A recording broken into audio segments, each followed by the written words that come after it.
Hello, welcome to Love Medicine TV. I am your host, Sacred Walker, founding president and CEO of Kumba Health LLC, committed to transforming your pain to power in holistic ways. We have our special guest, Dr. Herukhuti, as you see here that you're typed below to make sure that you have pronounced it clearly and respectfully to welcome this powerhouse of a being in the world to talk about sacred sensuality today. So, tell us a little bit before we get started about, a few lines about your background and what brought you to this work. Sure. Thank you for having me. I am an initiate in Kemetic spirituality. I was initiated when I was 14 years old in the Shrine of Amun-Ra.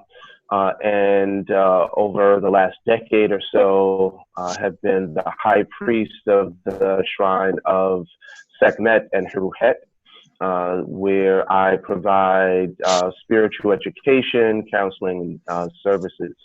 I'm also trained in Western knowledge as well. I have undergraduate degrees in psychology and political science from the University of Southern California, a Master's of Education in Curriculum and Instruction from Lesley University, and a doctorate in Human and Organization Systems with a concentration in transformative learning and specializations in sexuality and cross-cultural studies of knowledge from Fielding Graduate University.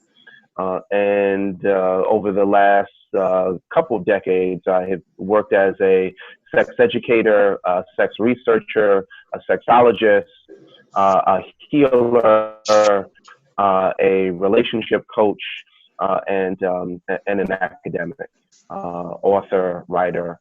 I'm also an artist, a playwright, a poet. So I am an interdisciplinary, cross-cultural knowledge worker, cultural worker, and revolutionary. Powerful, powerful. I was chewing on all, and I'm hoping that folks from Newark to Nigeria are chewing on all the moving parts of definitely the ultimate definition of intersectionality. So welcome. It's such an honor to have you. And I can see why years ago, folks kept saying you need to meet Dr. Herukhuti. I feel like you guys would have synergy. So it's such an honor. And for someone who is bringing so much to the table, tell us what mighty tea drink you are holding today. Well, today actually I'm taking it easy on myself. So I have some just warm water without any spice in it. But generally, I like anything with hibiscus in it. I'm also a chamomile person and also a chai person as well. I like spice. So those are my top three usually. Oh, beautiful. So there's like spice and soothing all mixed into one. Delicious. Well, I'm sure that's very telling. Who we have as our guest today. I'm sure others can relate to this soothing and spice. Absolutely, absolutely. So I'm seeing the warm water is kind of like, it's kind of like bringing it down a little bit, like a cool head, like, okay. Yeah, well, as you can see, I have enough heat around me, all this red around me. So on this like, okay, baby, all right. Okay, bring it back. Beautiful, beautiful. Well, I have to say, I too am bringing it easy. Usually I'm also someone who favors the spice and the soothing. But I decided to bring something nurturing today. I have some mango juice in my tea because it's spring, it's birthing, but there's something very succulent about a mango. And I feel like it speaks very much to our conversation today. And as a Jamaican woman, it always reminds me of home. So, I just wanted to bring that to the table. And I wanted to say that, in our conversation today, for those who are watching, this is an invitation. This is really an invitation for you to feel like you have come home to your tea. So please type in below what tea you are drinking, what juice you're drinking, what spice, something soothing, something comforting. Go ahead and enter it below, because you know what? You are here at the table with us Love Medicine TV viewers. So it's so good to have each of you joining us in all of your flair and bringing it too. So thank you so much for sharing. So share with the viewers a little bit more about, I talked a little bit about how we connected, but tell us about how you define your community. Let's talk a little bit more about who are you representing today, if you shall, because you're intersectional. Because I am intersectional, and we are all intersectional, I actually represent many communities and have many communities that connect through me, through my embodied existence. So I represent sacred sexuality practitioners of color. I represent people of African descent. I represent healers, people who use indigenous knowledge, indigenous practices to cultivate either personal or communal or global healing. I represent people who are sexually fluid, the bisexual community. I represent people who are polyamorous, people who have the capacity to share love and intimacy with multiple people in ways that are affirming and just. So I represent the many communities. So from that powerful place, there are some, open door opportunities for conversation here around sacred sensuality. One of them that you said specifically or spoke to was about the sacred sensual people of color communities. And in addition to many other layers, but for the sake of the conversation today, when speaking about that, what comes to mind are the history of ancestral trauma that many of us hold, and having a better understanding of how the past affects the present.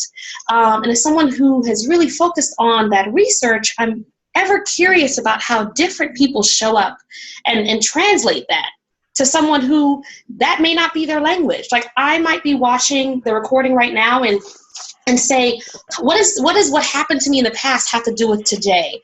So can you speak a little bit more about how you define the history of trauma, how you define that, and also how you define sexual violence? I know that can be a heavy place to delve into after we're, revving up all those spice. I know folks are watching, but, let's really have, just a hard conversation, just to, go right there about, if I am someone who I'm new to this conversation, how do I wrap my mind around that piece in a simple and clear day-to-day way? What is it? Give us some meat to the bone. Sure. So you talk about meat and bones, actually, and that's where it starts. That our bodies capture and hold trauma within them. And unless we do work to exercise that trauma through, that energy gets trapped there. There's in physics, they say, energy is neither created nor destroyed; it's only transformed and transferred.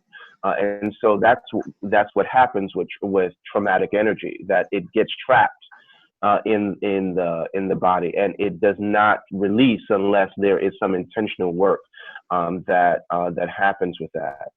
And that trauma is not just trauma that we experience ourselves, but it's also trauma that our ancestors experienced. So the field of epigenetics actually defines the process by which trauma that is experienced by an ancestor gets trapped in the body, encoded in the DNA. It's one of the powerful processes of genetic memory, of being able to transfer. So the same way that positive, constructive, life-affirming information is trapped in the DNA and passed on to generations, so is traumatic information And that traumatic information gets encoded into the DNA and then gets transferred to one's descendants. And so we're those of us who have ancestors that experience colonization, experience slavery, experience the violence that occurred in those many contexts. Actually, not only have our own individual and personal trauma to work through and to release, but we have the responsibility of working through and releasing the intergenerational trauma that we experience. Dr. Joy DeGruy also talks about this in terms of post-traumatic slave syndrome, the ways in which that trauma gets passed down, and the need for us to do intergenerational trauma healing. Absolutely, absolutely. And what I love about what you're pointing out is the encoding in the body and the encoding in the DNA. It's like a felt sense. It's something that will build, and oftentimes, just like a dormant, what we call them here, in Painted Power Work, silent killers, it's a dormant thing that may or may not be something that you even recognize is impacting your day-to-day.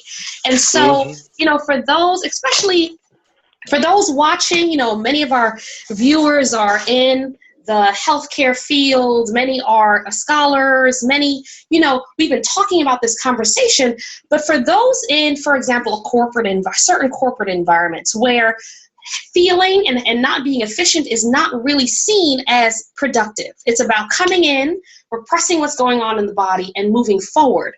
So when we start to have conversations around things being encoded and how they're impacting us, let's translate it now to those in environments that don't always nurture sacred sensuality, that it's more about moving forward and being quick-paced, doing what you have to do, or being replaceable, right? Like that's a model for many environments. And so, what is one way that if I am, waking up in the morning, or if I feel this ache or something is going on in my body, I can know there's a block there that has some health determinants connected? Because I think sometimes that is more of a wake-up call. Usually people go, oh, I'm at the doctor, something is wrong. And and you're really doing preventative work.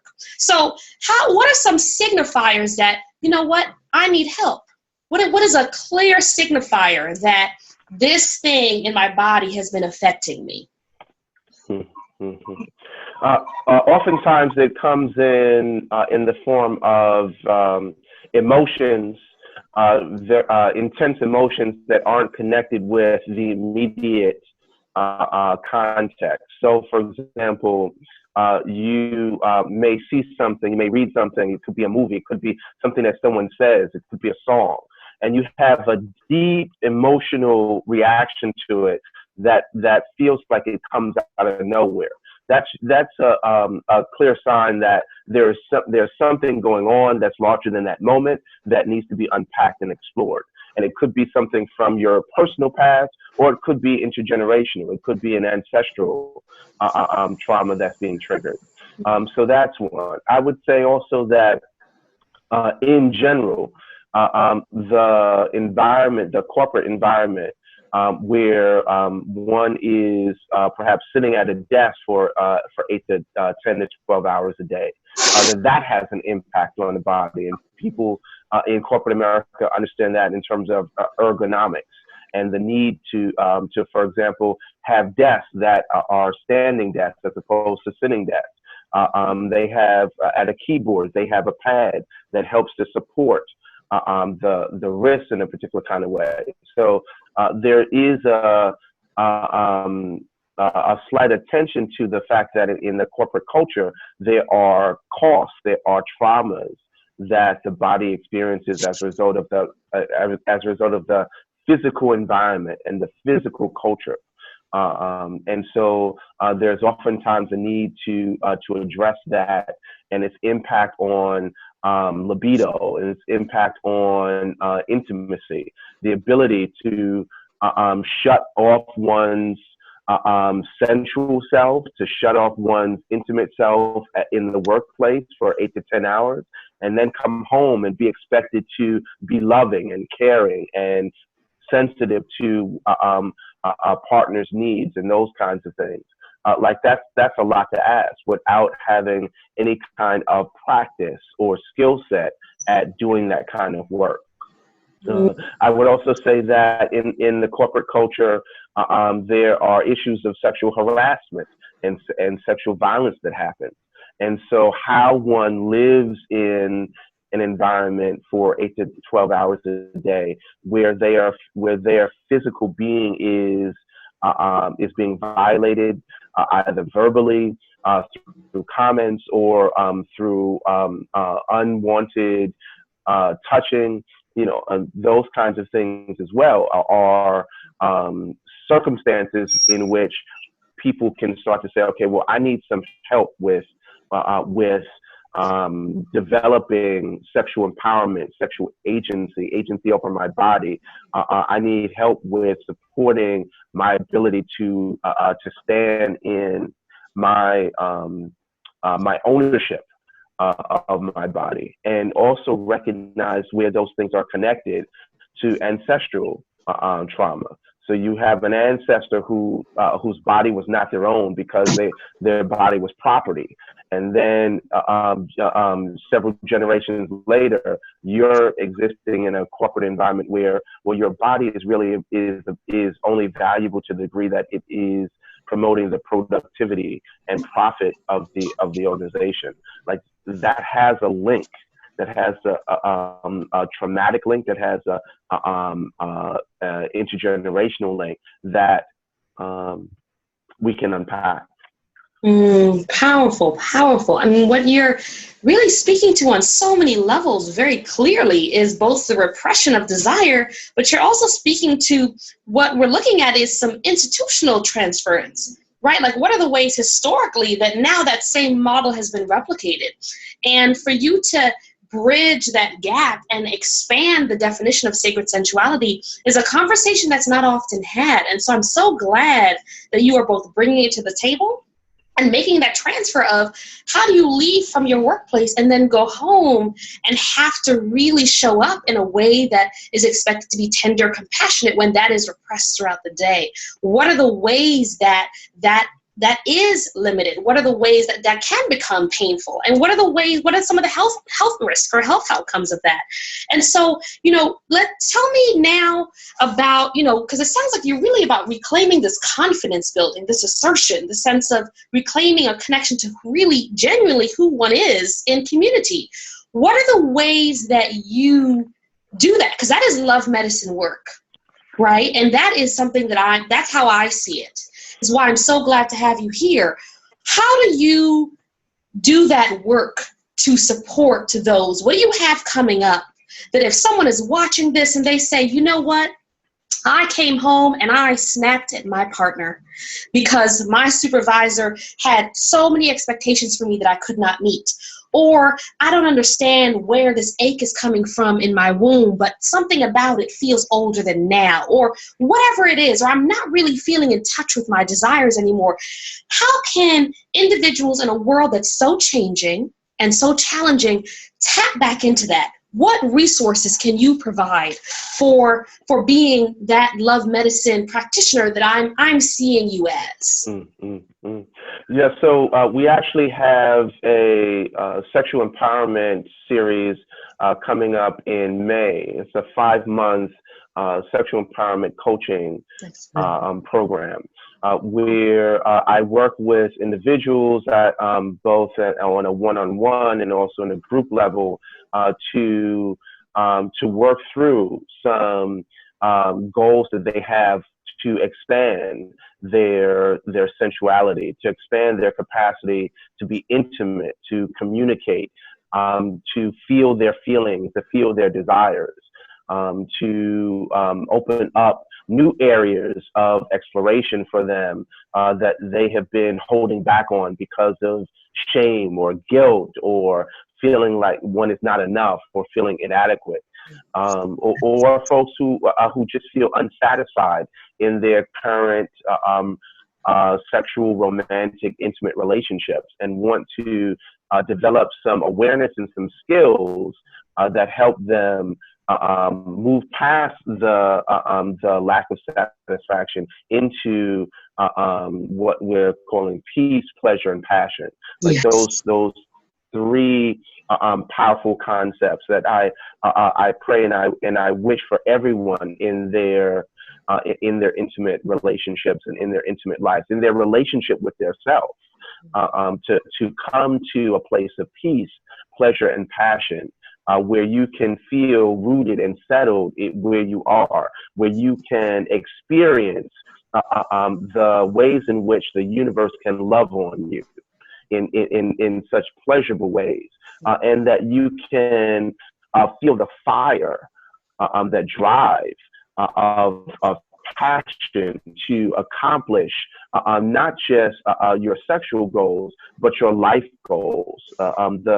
In Taoist and Chinese indigenous knowledge, the qi that we carry is really a combination of breath and sexual energy, and that qi can be used to accomplish all kinds of things in our life.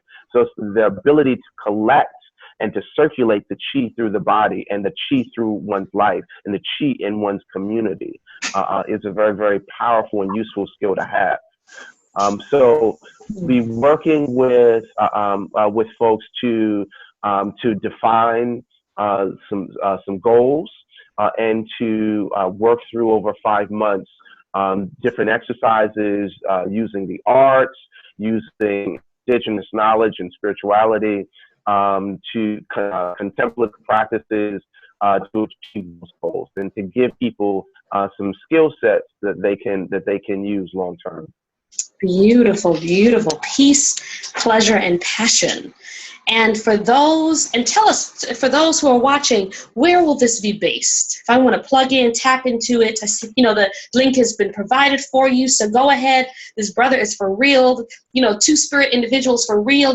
Is that how, should I say two-spirit? Is that respectful? Well, I identify as Bodeme. The two-spirit concept comes out of the North American indigenous community. I identify as Bodeme, which is a concept from the Dagara people of Burkina Faso and Ghana. And my ancestry actually is, for the most part, in Nigeria and Ghana.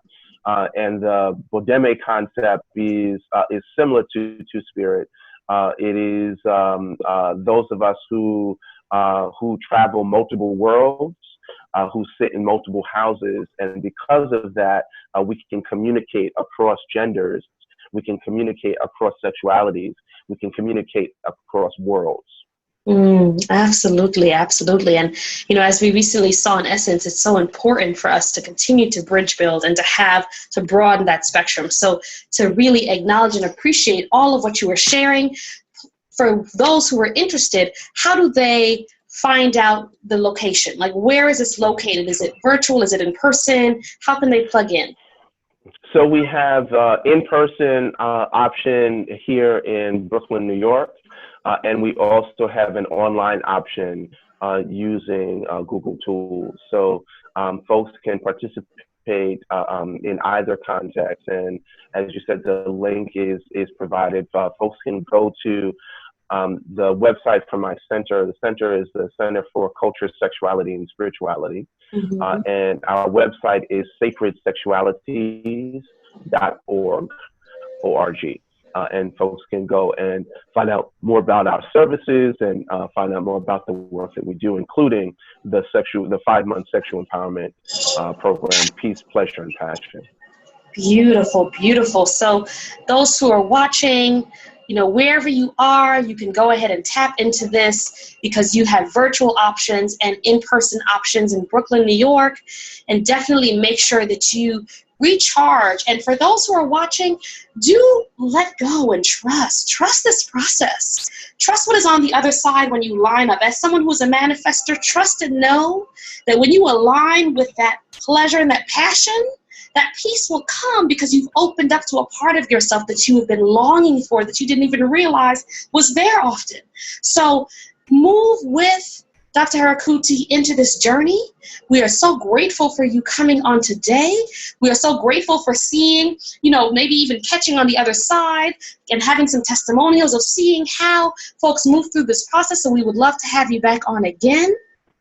For right now, those who are, tapping, if you were giving your hurrahs or your cheers or your absolutely, go ahead and put them underneath the screen right now. Give your amens and your, dabos and all of that. Please give your shout outs of encouragement for this beautiful, beautiful process. Thank you all for watching. And just for a moment of our sponsors, go ahead and remember to continue to watch the Love Medicine TV channel as we continue to commit to invite on friends who are in alignment with living, loving, learning, and leading the principles of Love Medicine TV. Do check out our retreats that we have coming up, the LGBT Yoga on the Beach in May that is kicking off, and as well the opportunity to be in the Hamptons with us to have sanctuary spaces, because you definitely need it now more than ever. All right, so thank you so much, Dr. Herukhuti, for being our special guest. Do you have any parting words for us before we switch to our sponsors? Oh, sure. Thank you again for having me. And to all those watching, I want to speak to that place of knowing within you. Speak to that place of feeling completely whole, feeling everything that you are, being enough. I want to say that there are resources out there for you to feel that completely and fully and consistently. And I offer the opportunity to walk that walk with you and to open up to the fullness of who and what you are. Thank you. Peace, pleasure, and passion. Peace, pleasure, and passion. You heard it here. All right. See you next time. Thank you so much for tuning in. If you are interested in being a sponsor, email info@khhp.org. That's info@khhp.org. Thank you so much for being a powerful love medicine practitioner. See you next time.